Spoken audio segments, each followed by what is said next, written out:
नमस्कार, आप देख रहे हैं भारत टॉप न्यूज। आइए आपको बता दें कि मऊ जनपद के मधुबन तहसील परिसर में बुधवार को भारत मुक्ति मोर्चा व राष्ट्रीय पिछड़ा वर्ग मोर्चा के बैनर तले मुख्य चुनाव आयुक्त भारत निर्वाचन आयोग नई दिल्ली से संबोधित उप जिलाधिकारी की अनुपस्थिति में तहसीलदार को ज्ञापन सौंपा।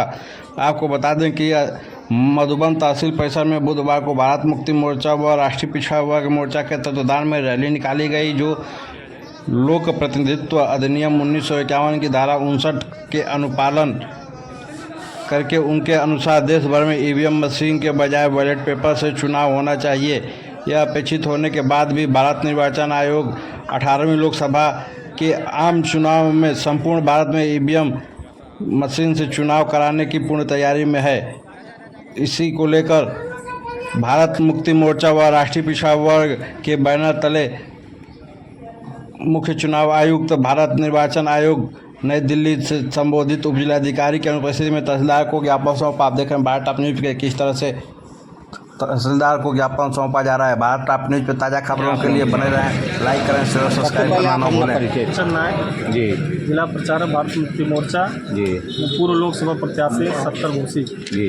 तो ये किस लिए आप लोग धरना प्रदर्शन कर रहे हैं? ये धरना प्रदर्शन आज 550 जिलों में हमारा ये कार्यक्रम है। जी, और इस देश में ईवीएम के द्वारा, असंवैधानिक ईवीएम के द्वारा, इलेक्ट्रॉनिक वोटिंग मशीन के द्वारा इस देश के नागरिकों के वोटों की चोरी बड़े पैमाने पर हो रही है। और इसका जो है बहुत सारे सबूत हमारे लोगों के सामने हैं। तो इसलिए हम लोग चाहते हैं कि जो भारत के संविधान में चुनाव में जो है बैलेट पेपर से चुनाव करने का निर्देश दिया गया है, इसलिए बैलेट पेपर से चुनाव होना चाहिए। ये EVM machine free, fair and transparent नहीं है। ये रिकाउंटिंग नहीं कर सकती, केवल रिकैलकुलेटिंग करती है। तो इसलिए ये इलेक्ट्रॉनिक डिवाइस है। जैसे आपका फ़ोन कॉल डाइवर्ट हो सकता है, इस प्रकार से वोट भी डाइवर्ट किया जा सकता है। और ये बड़े पैमाने पूरे देश में लोकसभा के चुनाव में, विधानसभा के चुनाव में हो रहा है। इसलिए हम लोगों को ईवीएम मशीन पर भरोसा नहीं है। ईवीएम मशीन बंद होना चाहिए। अगर बंद नहीं होगा तो इससे बड़ा और आंदोलन हम लोग करेंगे। और हमारी बहुत सारी मांगे हैं। आज राष्ट्रीय पिछड़ा वर्ग मोर्चा के द्वारा जो है ये कार्यक्रम है।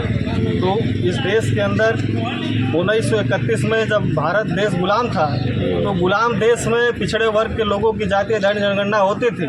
लेकिन आज भारत को आज़ाद हुए 75 साल से ज़्यादा हो गया। इस 75 साल में कुत्ते बिल्लियों की गिनती हो रही है, जानवरों की गिनती हो रही है, लेकिन इस देश में पिछड़े वर्ग के लोगों की गिनती नहीं हो रही है, जातीय जनगणना नहीं हो रही है। तो इससे आंकड़े सामने नहीं आएंगे। इस देश में अगर आंकड़े सामने नहीं आएंगे तो इस देश का जो लोकतंत्र है, विधायिका, कार्यपालिका, न्यायपालिका, मीडिया, इस पर कितने लोगों की कितने हिस्सेदारी, भागीदारी पता नहीं चल सकता। इसलिए हम लोग चाहते हैं कि इस देश में पिछड़े वर्ग के लोगों की जातीय जनगणना हो और जातीय जनगणना करके संख्या के अनुपात में हिस्सेदारी दिया जाए, इसकी मांग हम लोग करें। देखिए, एक चीज़ है जो गुमराह करने वाला काम नहीं किया। आपने कहा इलेक्ट्रॉनिक डिवाइस है, ये इलेक्ट्रॉनिक डिवाइस नहीं है। हम लोग उसका या जो टेक्नीशियंस बैठ रहे हैं, पूरा ये नेशनल लेवल में, इंटरनेशनल लेवल के लोगों ने आकर के उनको पूरा ट्रायल करके 3 महीने के आसपास चला। ये आम आदमी पार्टी के श्री केजरीवाल जी जो है लगातार शुरू में इस चीज़ उठा रहे थे, तो उसमें लंबा ट्रायल हुआ। फिर कोर्ट ने कहा नहीं, डिवाइस ही सर आप लोग कह रहे हैं इलेक्ट्रॉनिक नहीं है, चलिए ठीक है। इलेक्ट्रॉनिक वोटिंग मशीन आप जो अंदर नहीं, इसके आप जो कह रहे हो फ्रीक्वेंसी क्यों लगाने का मामला है, इसके ये ISO से प्रमाणित नहीं है। ये ISO से प्रमाणित नहीं मशीन है। इससे देश के 140 करोड़ से ज़्यादा लोगों के भविष्य खिलवाड़ हो रहा है। वोटों चलिए, आप जो हमने सुप्रीम कोर्ट